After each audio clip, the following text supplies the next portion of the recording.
će braniti Romaniju goru, svaku stopu zemlje svoje, Republiku Srpsku, otadžbinu svoju. Vukovi s Romanije, sve radi mladići, za kršćanski slobodu zaklinju se Bogu.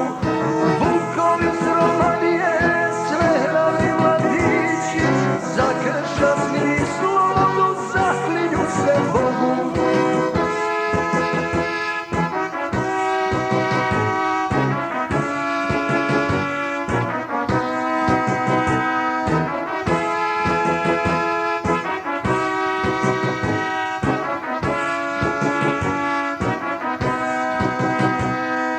Na crvenim stijenama trobojnica srpska, zakleli se